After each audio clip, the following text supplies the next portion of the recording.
How do you schedule a one-on-one with your manager? And what do you talk about in that meeting? These are the types of things that I want to arm people with so that they can hit the ground running when they start their corporate job. And it applies to anyone, but I think especially for those who are in their early career era where they don't know what to do.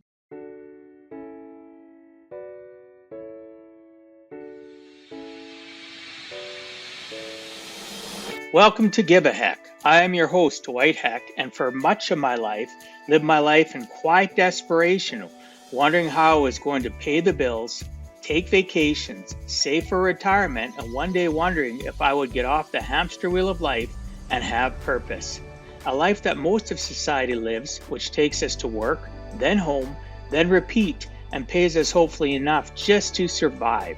The harsh truth that most live with more month than money and have no idea how to live life on purpose, not by accident. This ensures the mass majority are living not just financially broke, however emotionally and mentally as well due to financial pressures. In each episode, I will introduce you to thoughts, ideas, and guests that can help you to learn how you too can live life on purpose, not by accident. Good day. And welcome to Give a Heck. On today's show, I welcome Sally Ivester. Sally is a seasoned corporate veteran with 12 plus years in big tech. After graduating from an Ivy League school, she struggled to navigate the corporate world. Through perseverance and strategic learning, Sally cracked the corporate game. Now she's dedicated to helping ambitious professionals like you navigate corporate life and accelerate your career growth. Sally specializes in equipping early career individuals with tools and knowledge needed to thrive in today's competitive workplace. I'd like to welcome you to the show, Sally. Thanks so much for agreeing to come on and share with us some of your life journey. Thank you, Dwight, for having me. I'm so excited to be here, and I know it's going to be fabulous. Oh, yes, it's going to be amazing. Buckle up, listeners. You're going to have a great listen to what Sally's going to share. After I did the research and stuff last night in regards to Sally and what she's accomplished, she's got a lot of knowledge to share, and you have a lot to learn. We all do. So, Sally, one of the things I start out with on my podcast is talking about a person's origin story. And for those new to the show, I focus on a person's origin story because at the end of the day, we are where we are based on what we have as learned behavior, what the associations we had from our mom and dad, our uncles and aunts, even the extracurricular activities we associated with coaches. Everybody had a little bit of piece of what we become. And we don't realize and take stock most often about how it connects within our life as young adults, older adults, parents, et cetera, et cetera. So I like to find out from you, Sally. You can share as earliest recollections as you want. And I'm not saying everybody that's listening that's new, especially to the show, it doesn't necessarily have to be negative. It can be positive. I've had people that have had a rosy, great childhood, and other people that are vulnerable and share, well, this happened and this changed their trajectory of where they've been in life. So Sally, do me a favor, share with the audience and myself your origin story from the earliest recollections to where you are today, please. Yeah, absolutely. I love it. I think origin stories are always important because we all come from somewhere. We all have something that forms our beliefs. So it makes a ton of sense. So I actually was born outside of China, and I came to America when I was 1, and I moved to Iowa. My dad was in school there, and then we moved to Texas. So I grew outside of Houston, Texas, in a small town, and then I went to college in Philadelphia, and then finally ended up in the Bay Area where I started work. And the life that I had was probably pretty basic. You have 2 parents who are both working at the time and then trying to raise 2 kids. The complications there are I'm Chinese American. And so I grew up where my parents, they were really focused on achievement. And that sort of led me to become a focus on achievement, where it was all about what did you score? How did you do on the test? And those are the types of things that became ingrained in me. I would say the other thing that's sort of pivotal in terms of how I grew up is I would think negatively about myself. And it wasn't until I would say the last year where I started to realize the stories I told myself and how I would treat myself when I made a mistake. And those are the things that I just grew up with.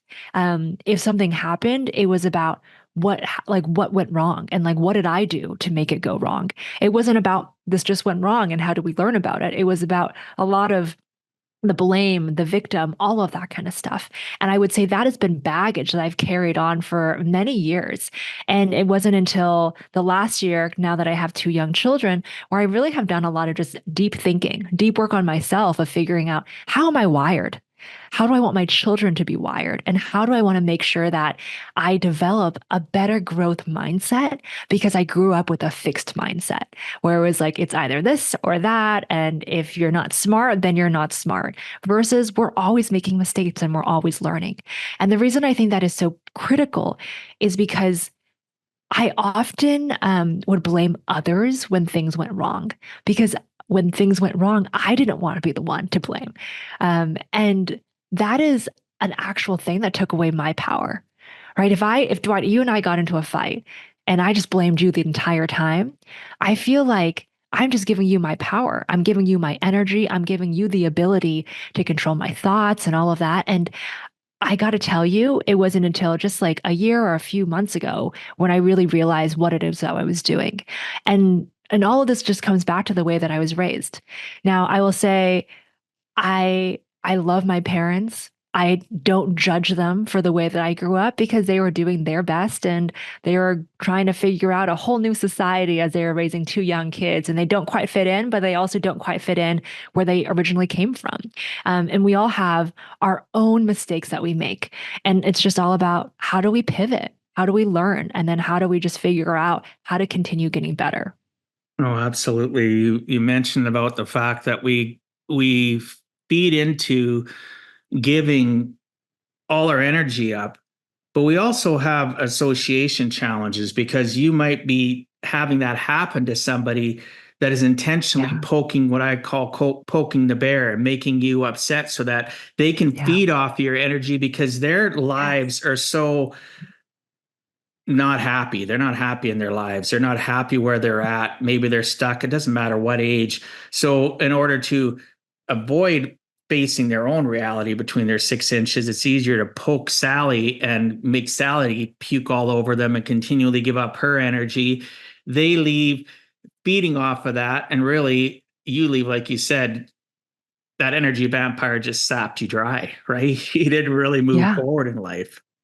Yeah, exactly. 100% Dwight. Total. You like nailed the whatever the phrase. I always mess up these phrases, but you hit the nail on the head. There you go. Yeah, absolutely. It's a great phrase, but to come to Canada at 1 year of age, but and then like you said, your parents raised two children, not really fitting in anywhere.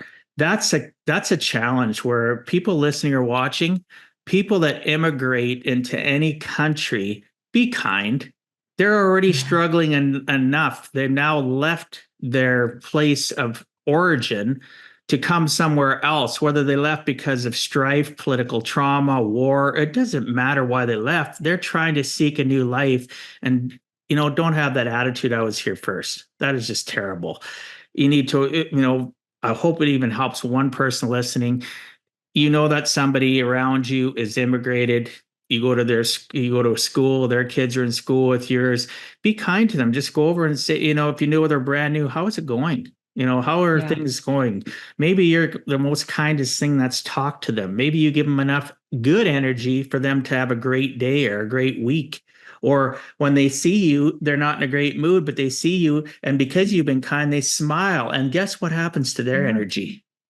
Those little Yeah. things we do, people don't realize the effect they make on others and what they can do for you too, right? It can Yeah. feed your own internal, what I call I get the fuzzies, I get the warm and fuzzies, right? So Yeah. Yeah, you nailed it, Dwight. You totally did. And you're absolutely right. And I think it's not just like immigrants, but anyone who is new, right? anybody, Anyone yes. who's new to a community, new to the workforce, new to anything, because they just don't know. And I feel like there's no workbook out there that teaches you how to fit into like blank thing or whatever the topic would be. So you're absolutely right. Yeah, look for your tribe. Look for the people that can relate to you that more times than not make you have that what I call a warm and fuzzy feeling. And Absolutely. you should want to do that to others. But you're right. Add into that people coming to your new community or moving across the country. We have a lot of Yeah. immigration happening in our province of Alberta and Canada, not just from other countries, but we also have a lot of immigration coming from other provinces because Yeah. of work differential and amount Yeah. of money. Housing's cheaper here, so we get people coming. They're leaving a they're leaving an environment that's maybe quicker, maybe a bigger Yeah. hustle. Now they're coming to a smaller community or whatever the case may be. At the end of the day, the only answer I would say for all of it, just be kind. Yeah. You're right. Kindness goes so long, so far, right? Like Oh, in everything, kindness to um, others, kindness to yourself, right? Like that's also super critical too. So I totally agree with you. and if you make a mistake, I like how you said be kind to yourself. If you make a Yeah. mistake, don't beat yourself up. It Yeah. solves nothing.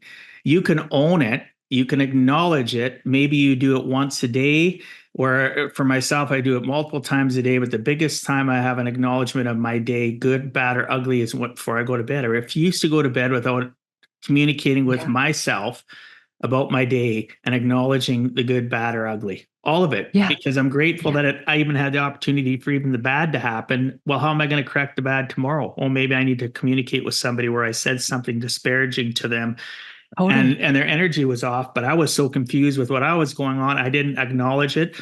I didn't recognize it, but now I am. I can fix it Yeah. most times, Yeah. right? Absolutely. I You, want to touch upon a few things you sure. said there, Dwight, Yeah. which is so one example, let's just talk about mistakes. I have two young kids. I have a 2 year old and I have a 4.5 year old. And I have like this philosophy where I don't want them to make the same mistakes I did. And I know they will, and I know they're going to make their own mistakes and all of that, but I want them to grow up knowing that like mistakes are okay. And they're going to have their own thing that they're going to get caught up on, but like at least this is not their big thing. And so I constantly, whenever I make mistakes or whenever something happens, I say, Mommy makes mistakes. And the other day, my daughter, she did something, but then she said, It's okay. I make mistakes. And that's honestly the moment, Dwight, when I was like, this is why I tell everyone I make mistakes, or this is why I am so focused on how do I make sure I show up in a way that is kind to myself, because this is ultimately going to transcend not just within me, but to my kids, to the people that I work with, to how I interact with others. And that is so critical, right? Because all of us are going to make mistakes. All of us are going to have things happen. It's not about the thing, it's about how we respond to that specific thing. So it's just one thing I sort of wanted to touch upon Oh, real I love that. fast. I love that. Yeah. You know, another thing that you can do too, doesn't work for everybody, but I've been utilizing this for probably 15, 20 years with my kids as they were growing up and with my clients, friends, and family, is every time you hear the word mistake, replace it in your mindset with life lesson. Yeah. I didn't make a mistake. Yeah. I created a life lesson. It's only a mistake. I used to tell my kids it's only going to be branded a mistake if you don't look at it, reflect, and learn, Totally. right? So Totally. how about we shift this in our mindset and we call this a life lesson?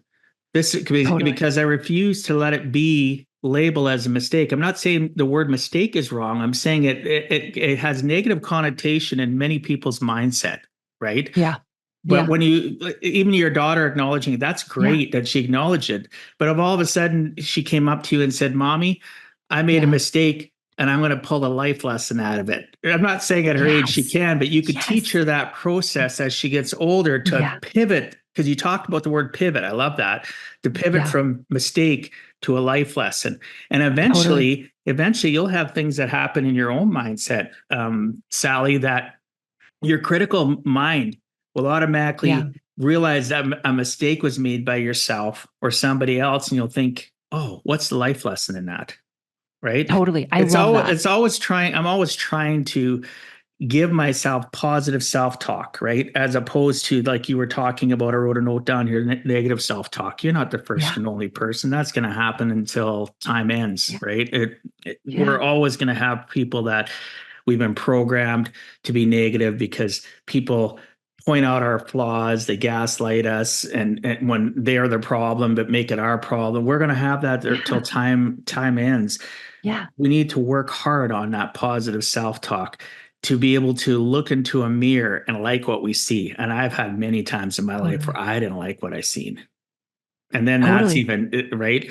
But you get to a point where you acknowledge yourself more and more and more. Even on the tough days, you still like what you see because you know you're always, like you said earlier when we were talking before recording, growth mindset, right? Yeah, you're absolutely right. I think everything you're saying, I'm just nodding to everything. So, The other thing, Dwight, that is interesting of what you talked about is like your reflection that you make every single night. Um, when I work with the students that I work with, I call them students, but they're either college students or recent grads or people who are just stuck and they're in middle management.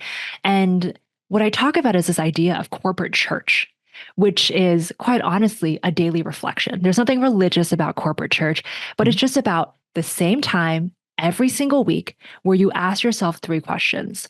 What happened? Like, what am I proud of? What went well?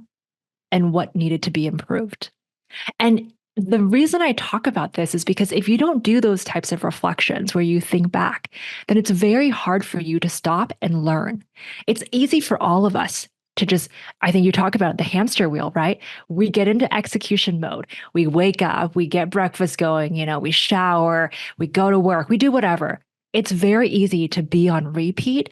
It's very hard to stop that and change things that we're doing. And the only way that you can do that faster is if you make and build that muscle of reflection. And you got to get those reps in. And so I just wanted to touch upon that too, because I think that is one tactic that people can do immediately that just honestly gives you a lot of space to think about what's going well, what's not going well, and then what do you want to do differently? well, it gives you control of your own life, your sense of purpose, your Totally. purposefulness, and your intentful, your wanting to live a life of intent. That reflection gives you power. It empowers you to Totally. be, it also empowers you to create a wall that deflects negativity. You'll get to a point where Totally. you're talking to somebody and they'll say something at one time you would, and you, we could talk about this for hours. You start analyzing your body triggers when people say Yeah. certain things, and you'll start feeling that initial trigger to Yeah. be able to respond in a different way.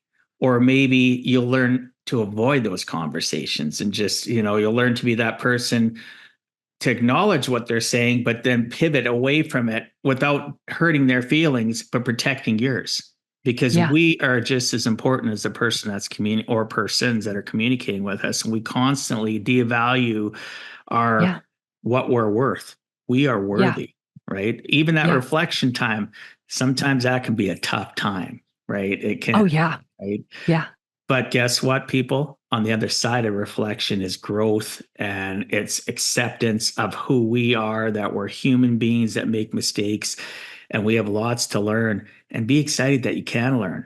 Because if you're listening to me, you're listening to Sally, you have technology. A lot of people don't have technology. You have the ability to accept new knowledge and new Yeah. information, or you wouldn't be listening to this style of podcast. So those are two things before you go to bed tonight. Be grateful. Wow, I got to listen Yeah. to Sally had such great information, and Dwight was sharing, and oh my goodness, I feel good because that's you're giving your mind positive thoughts, and your subconscious and everything and how your brain works as you sleep. You're gonna sleep more Yeah. peacefully too.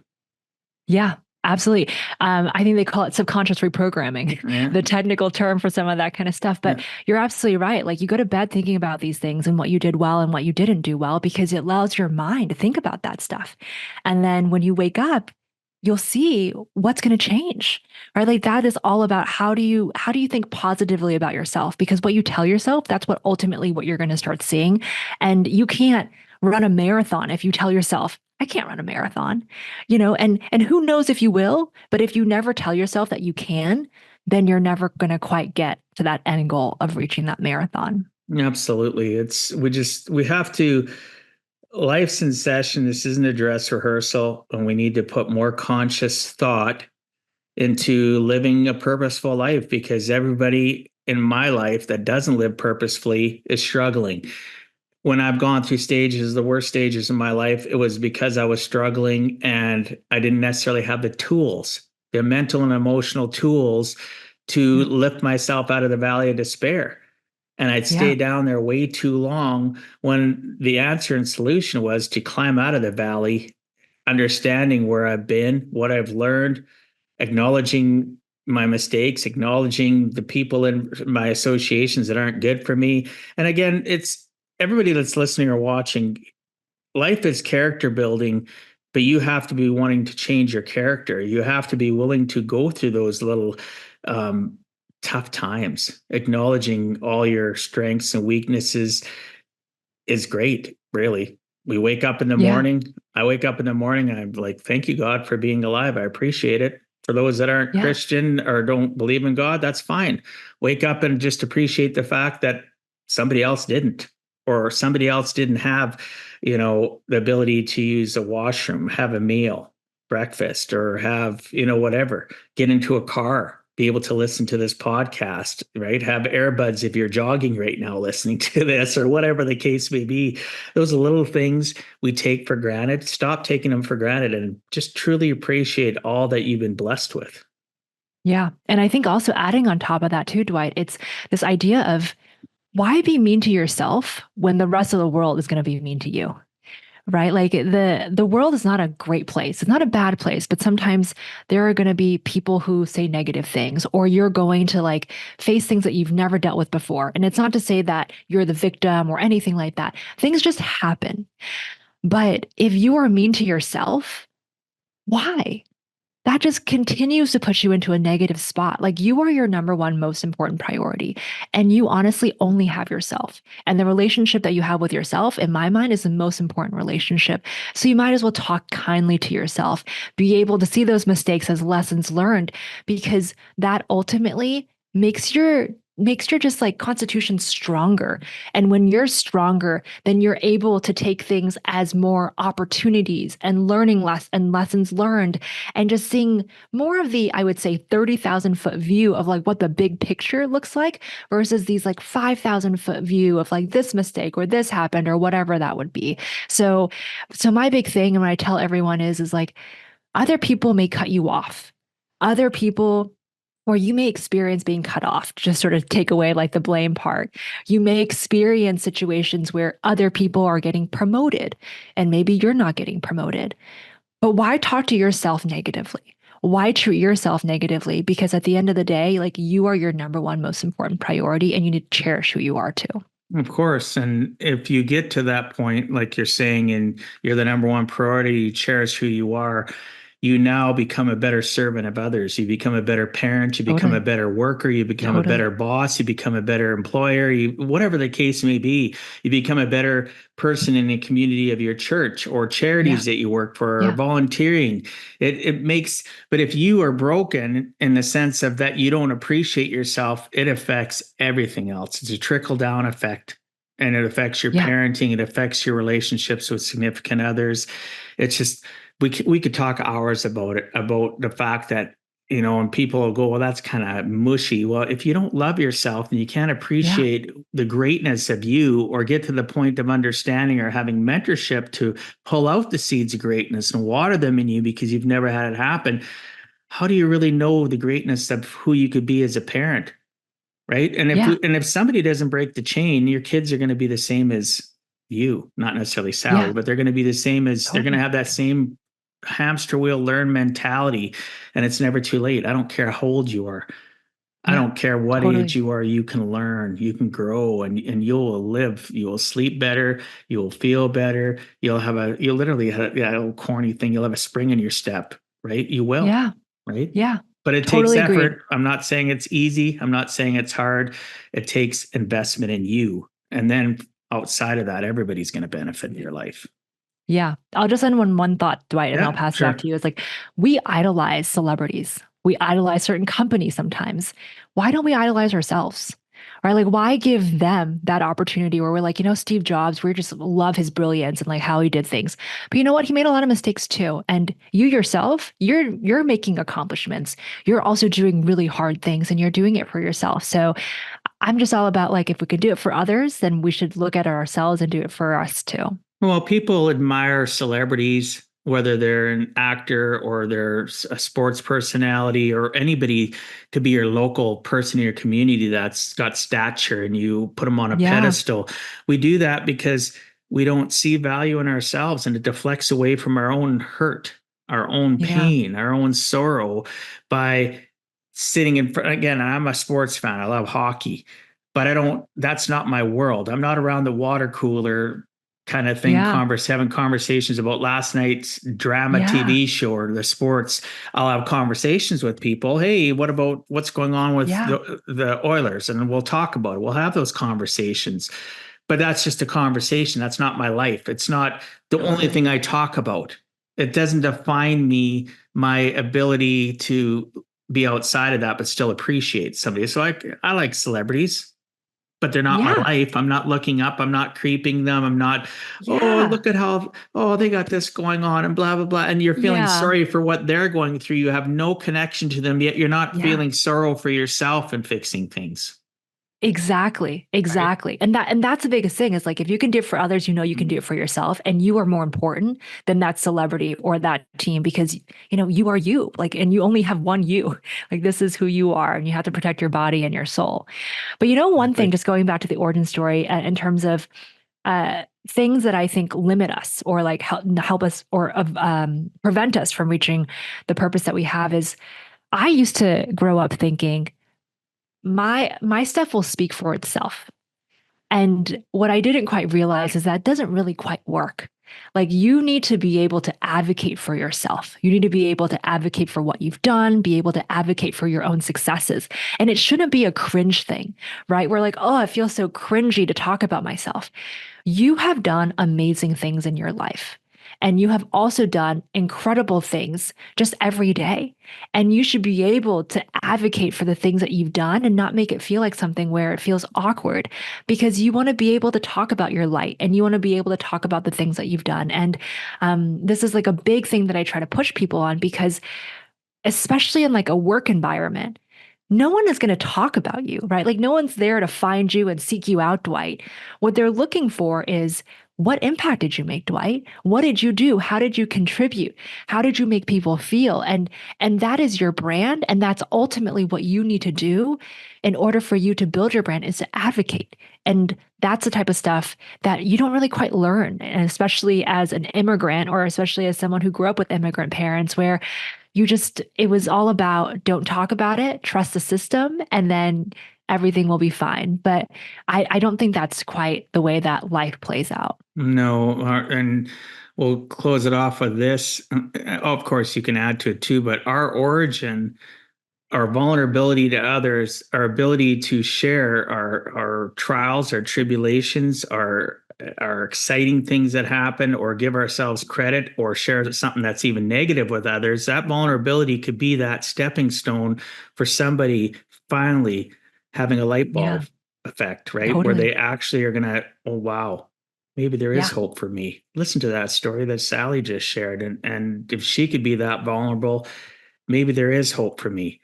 And then they yeah, listen, and then they go start to research Sally. Then it gives them yeah, a little bit more hope.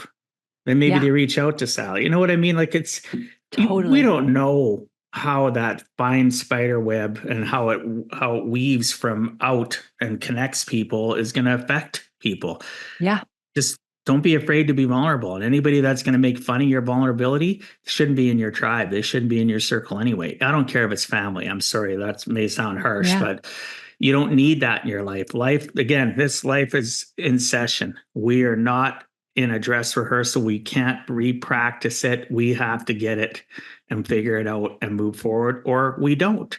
And those yeah, that don't, unfortunately, are living lives where they're miserable, most of them, right? So yeah, I think working yeah, on ourselves is worth a little bit of pain and discomfort. It honestly yeah, is. 100%. Totally agreed. So, so we're going to get on to the next conversation I wanted to have. So, Sally, you quickly found out once you started your first corporate position that you did not know the rules of working in corporate. Thus, you wanted someone to tell you what to do, to give you all those little bullet points. And this is what I need to do today, Sally. Here's your checklist on a daily basis to get you by. When this wasn't transpiring, you went about to create a practical guide to your first corporate job so people could achieve their goals quicker in what you call easy mode, as opposed Yeah, to the struggle and feeling helpless.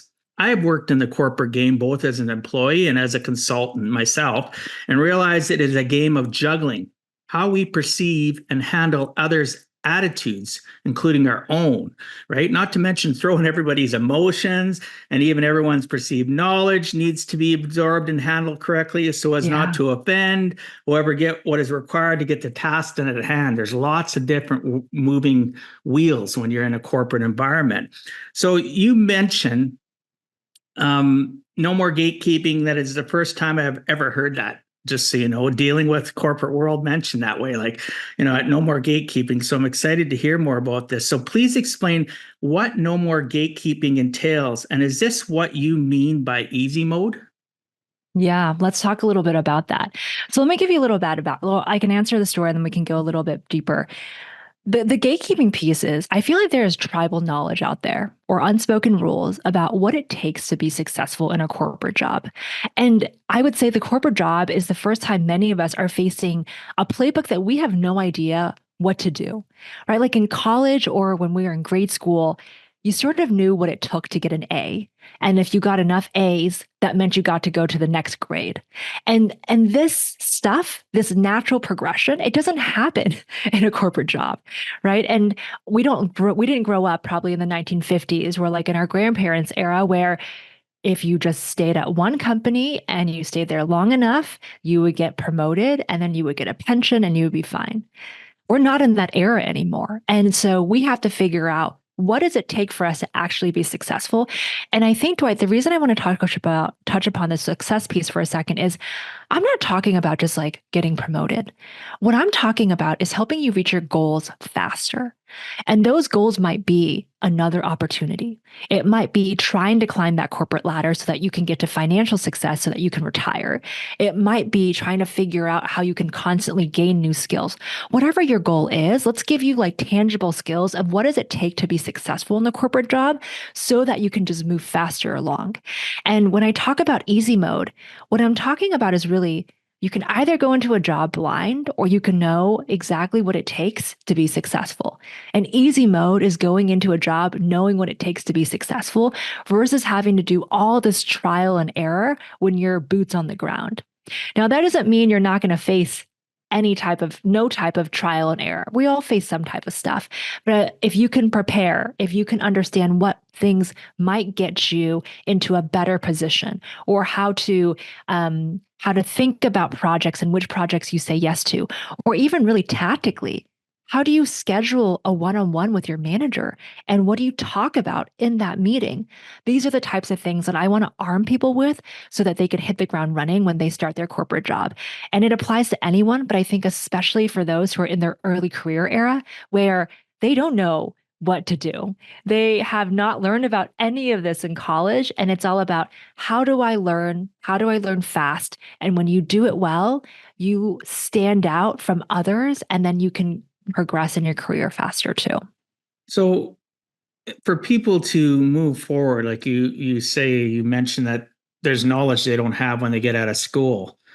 What are some of the typical barriers that are happening out there that they're experiencing, and why is it so important that once they figure out these barriers that they understand, by understanding these barriers, they can level the playing field and make their job and career better for not just them, those around them? Yeah, absolutely. So one thing that I think we haven't chatted about yet is like, let's just play a quick game of like, think about the most successful doctor that you know, Yeah. right? And some people that may come to mind, it might be like Dr. Phil, right? Or maybe like a top dermatologist that's like on TikTok or something. I bet you Dr. Phil is not the most educated doctor in the world. He probably doesn't have the most number of degrees, the most number of research papers or whatever written. But he's top of mind for you because he has learned how to play his own game of how do I make sure I use media successfully? How do I get my name out there? And how do I keep just people thinking about what it is I'm doing? And so then it becomes, what are some of the things that we can do? Because being smart is not going to make us stand out in the corporate job. If we know how to talk about our work, if we know how to think ahead, if we can just showcase how we're able to drive so much impact on our project, that's what's going to make us stand out. And I want us to like get over this hump of, hey, you know what? Things are just going to work out, or my manager is going to talk about me, or whatever it would be. Because No one's there to try to find you. You have to talk about yourself and you have to try to do it successfully so that you can keep on getting better. And as you grow and progress in your career, hopefully you can just like take everyone else and help everyone rise as well. There's a female leader that I follow who's a COO now, and she said that she has a public goal of promoting 100 women. And she specifically chose women just because of the way that she started off her career many years ago or many decades ago, where she was the only woman. And so she wants to support other women there. And what she says to every woman that she promotes is, I hope you then promote 100 other women too. And so her success is leading to the success of others. And that's ultimately where I want people to go to. So, one tangible thing that I talk to people about is like the goal of the employee. You could think at a very beginner level, the goal would be, I want to just do well on my project so that I can get an A on it. But really, the advanced goal is when a new project comes down the line and they need someone who is a problem solver, who can be innovative, who can push this project along, you're the first person they think about, right? It's not just about your current work, but how do you become the first person that gets picked when new things come up? And that's ultimately the advanced goal of an employee. And so, what I talk about a lot is like, what does the formula look like to become top talent or like a high performer? And I think it really comes down to like these five particular things. One, it's like how you present yourself in your work. I talk about yourself a lot. You and I spent a lot of time talking about in the earlier part of this podcast, but you have to be reflective of yourself. And it's not just in terms of how I think and your attitude, but it's also in terms of how do you show up?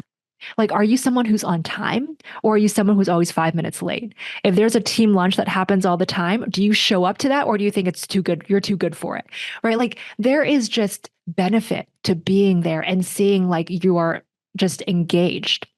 The second part of it is how do you set expectations, right? Like, I think a large part of presenting yourself is, are you someone that people can say, oh, yeah, they underpromise so they overdeliver? Or are they someone who overpromises and never delivers, right? And this all builds up into like, how are people going to think about you and how you present yourself? The second part, I think, of presenting yourself is your work. How do you talk about your work?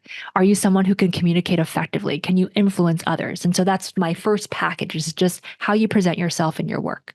The second piece is, what's the impact you're making? At the end of the day, the only thing that a lot of people care about in the corporate world is results. And that result could differ depending on the organization that you're in. In sales, it's a lot about revenue. In product, it's about the number of products sold and so on and so forth. Everyone sort of has like their own metric. And so when you think about impact, are you making impact? That's the most important thing. Are you making impact and are you driving results? And how do we figure out which projects are going to help you drive even more results? Then the third part, which we touched upon yet, but I think it's so critical, is how do you take feedback? Especially negative feedback, right? And I would say, going back to origin story for a tiny bit, I sucked at taking feedback for a very long time because I thought I had to be perfect. I thought I couldn't make any mistakes. And that made me show up in a way that was not good when I started my first job. The fourth piece is I would call how you collaborate with coworkers, because to your point about work tribe, you need a work tribe. And those coworkers are not your competition. I like to think of them as your worthy rivals who help you be better. And so that's going to be the fourth piece. And the fifth piece is what I like to call all hail your manager, right? Because your manager is your most important person. And that manager could be synonymous with a staffer if you're in consulting or banking or anything like that. But this is the person who is going to dictate your projects, your rating, your feedback, your performance, your future promotions. It just, they're like, they own a lot. And so how are you working with that manager and how are you making them your number one advocate? If I were to summarize really fast, Dwight, like I call that my pitch framework, which is how you present yourself and your work, how you think about impact, how you take feedback, how you collaborate with coworkers, and all hail your manager. And if you do those five things well, that's going to lead you to becoming top talent. Now, the beauty in really everything that I do, and probably what you do as a coach too, is like, how do you do that? How do you increase impact? Like, what are these tiny little things? And we can dive into it. But that, I would say, like, those are the five things you got to nail, right? And if you nail all five, you are in a much better position of like becoming top talent. If there are areas where you're a little weekend, right? Like, you got to figure out, where do you stand and how do you sort of like decrease that gap so that you can make sure you could do everything in your power to be able to thrive and then help others around you thrive too. The other piece I love about what I'm talking about is it's all things that you can control. Because I am sick and tired of trying to spend my time and my energy talking about things I can't control. I can't control who my manager is, but I can control what I do with my manager or how I interact with them. I can't control the feedback that I receive, but I can control how I react when I get that feedback. I can't control the coworkers that I have, but I can control how I interact with them. And it goes on and on. But it's all about your control because at the end of the day, you can't do anything about others. You can't do anything about the number of promotions that are available. You can't do anything about whether there's a business need for your job anymore. But these are skills that you can take on and you can apply no matter if you're like 1 year into the job or if you're a seasoned executive. Well, absolutely. I wrote down 2 words after all the other notes I wrote down. How are you showing up? Like show up is right. Yeah. Yeah. Those 2 words Totally. means it fits into all aspects of what you talk about: presentation, expectations, feedback, coworkers, right? Hail your manager. But at the end of the day, you said so much. There was so much for those listening or watching. Rewind to listen to what Sally was saying again. How you show up is key. Are you on time? Are you showing up as yourself? Are you living as a facade? What are your expectations too high? Ask yourself those questions. And for some, I find in order to get the answers you need to put pen to paper or type it on a Word document, whatever. So that you actually, what your eyes visualize and what your pen to paper especially goes into your brain more. It's going to Yeah. stick more. And are you showing up? Are you being genuine self? Are you, like you said, I was at that place in my life about feedback too. Yeah. So you're not the first and only person. Taking feedback from people sometimes involves having a conversation so they understand that their level of feedback is too intense. Yeah. I've coached people that, you have a hard time with this manager or this boss. Yeah. Go talk to them and say, I'm really trying to change. I want to show up as you require, and as I want to show up to my honest self too. Is there better way we could communicate Yeah. prior before you getting upset? Right? Because Yeah. not all managers should be managers. And all they do is Yeah. they yell and puke and Yeah. degrade, take no responsibility for their own inaction that caused you not to necessarily succeed. There's so many Yeah. working gears, like little things that are Totally. turning and working in a corporate environment that at the end of the day, sometimes it goes back to what we've talked about quite a bit: conversation, communication. Is it going Yeah. to work 100% of the time? No, I'd be lying. Some managers are just going to go like, and this isn't a Yeah. gender thing either. It could be male or female, right? Yeah. At the end of the day, just Totally. have a conversation. Maybe they didn't realize how intense, and you're helping them evolve in their life. Totally. And worst thing that's going to happen is the same result. But the best thing that could happen is a different result and a better connection with your manager. And all of a sudden, back to what Sally was saying, then you're somebody that's valuable to promote or valuable to come get information from, because they know that you're not afraid to share your kind, honest, tempered opinion, not puking opinion, right? Totally. Totally. Anger doesn't help anger, right? So anyway, that's my stick on what you had to say. Was amazing though. We could spend a whole podcast just on those, just discussing them all. It's Yeah. amazing. And I love what you said too, just in terms of the manager piece. Like you can't control the manager, right? You can only control what you do in that situation. And like at least when you take agency and you have that conversation and you show up the way that you want to, you can't ever take blame for what you did. You did the best that you could do. And I think, and to your point, that's all you can do. So I think you're totally right on that end. Exactly. So you created a practical guide to your first corporate job. Did you have any mentors when you created this guide, or people that you connected with to help you to ensure that you had things in the right way or the right place? Yeah, that's a great question. I would say, Dwight, I've been working on this for 7 years because it's not just me, right? Like this is my experience, but also the experience of, I would say, my more successful friends. What have they done? I love the strategy called steal the pride, which is if you see someone doing what you want to do or being the type of person you want to be, use them as a model. What are they doing? How do they show up? How do they act? How do they engage? You have a great model there that is concrete that you can look at. And I talk about this all the time. So, what I like to do is I love to see what are successful people doing? And then I try to steal with pride.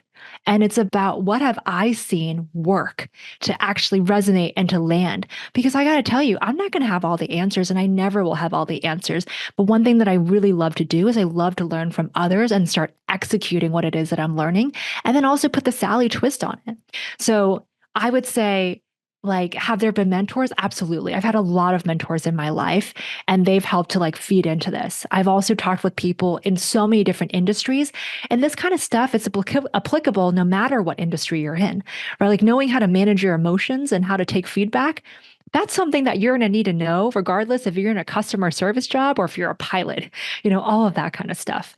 But I think the best piece about this is it's taken from over like hundreds of people across multiple different industries and like tangible examples of what they've done to be successful. And that's what I want to stop with gatekeeping, right? You can imagine in years past, how would you know what other people did? You wouldn't. You would only know like your small little circle, and you would probably be limited by what that circle knows. What I'm trying to share is what have I seen other successful people do, and how do I give that back to others? And then how can you start to use it in your day to day to see if it can help you be successful? No, yeah, I like that though, steal the pride. All right. And the thing that come into my mindset and I jotted down is really at the end of the day, there's no new ideas. There's Yeah. different presentation, there's just different interpretation. And then you have the Sally twist. I love that. You put your own twist on it. And Yeah. really at the end of the day, people will say, well, I heard that from somebody else and they talk about this. Well, guess what? They didn't invent it. I guarantee they Yeah. didn't invent it. At the end of the day, it's okay to take somebody's information, learn from it. To me, imitation is the biggest form of flattery. When I get people communicating about things that I've taught them, I don't care if I get recognition of it. I'm flattered because I had not a taste, but a little part of watering their seed of them change, their greatness as they grow.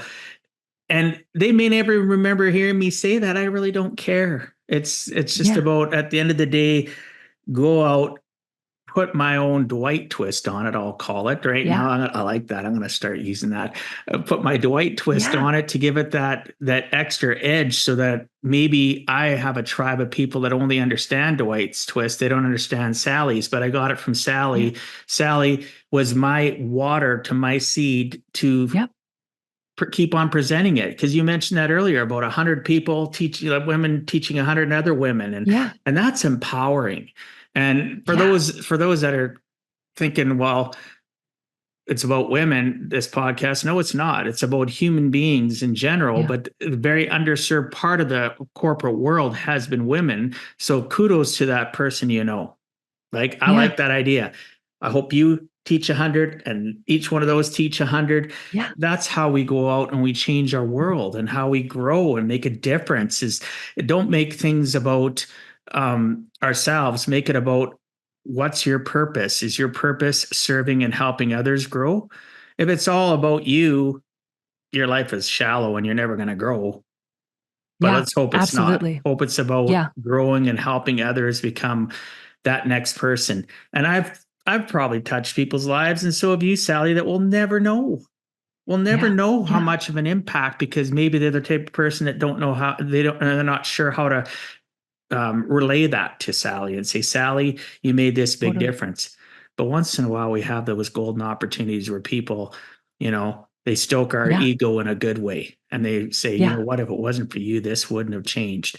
But I know myself, I continually move forward knowing that I'm making an impact, whether I know Yeah. about it or not. So again, I like that. The Sally twist, steal their pride, right? That's okay. Yeah. Go And for it. what I often say is I call it out. I say, I'm going to copy Dwight's format. And you know what? It's totally fine because everyone copies each other. So I totally agree with you 100%. Awesome. So I have quite a few more questions, but we're running out of time here. So one of the things, though, I want to ask you, there's two more things, and actually, I've only got time for one more thing. So we're gonna end up having to have you back on again, Sally. This has been an amazing conversation, and I think about what we've communicated about. And at the end of the day, all a podcast for me can do is maybe spark the seed in somebody to have that little light turn on, so that they continue to grow and change, and maybe they'll reach out to yourself or to me, Yeah. right? Who Yeah. knows? But it's just a conversation to make people feel good. And this Yeah. conversation has made me feel good. So hopefully it makes other people feel good. But so the last question I'm going to ask you, and we'll wrap up the show, is Sally, if you had to give our listeners one last closing message, what would you tell them in regards to giving a heck and never giving up? Yeah. What I would say is it's all about you, right? Like it's all about how you learn, how you think about mistakes, how you continue getting better. And then ultimately, how do you just like pay it forward? That to me is the most important thing. And what it is, I want everyone to take away. We are always growing. We are always going to be people who will make mistakes, and we need to learn from those mistakes. And the key goal here is how do we just use it as a method that gets us better versus that takes us back and makes us think, oh, I made this mistake, and it makes us feel cringe.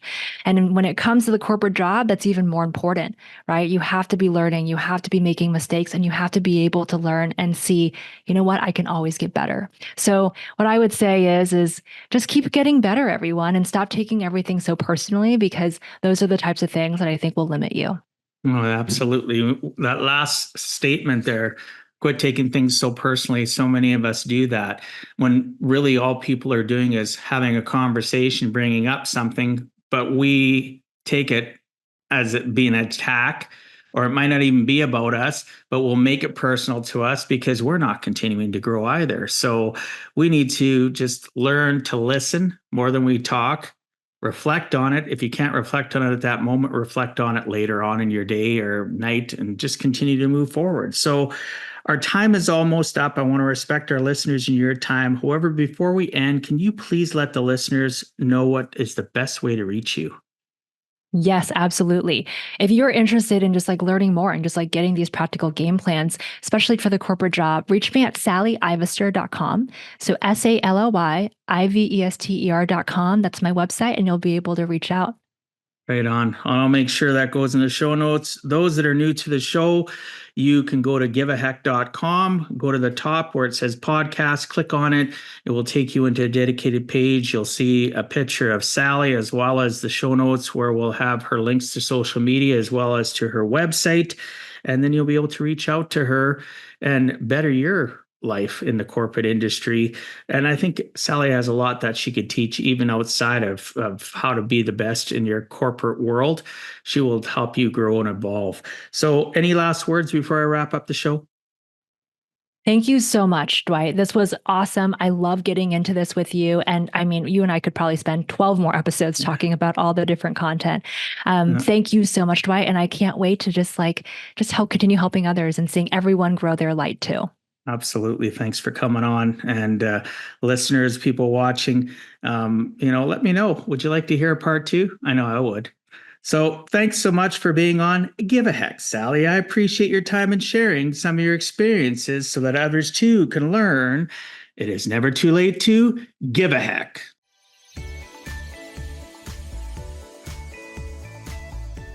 Thank you for taking time out of your day and listening to Give a Heck.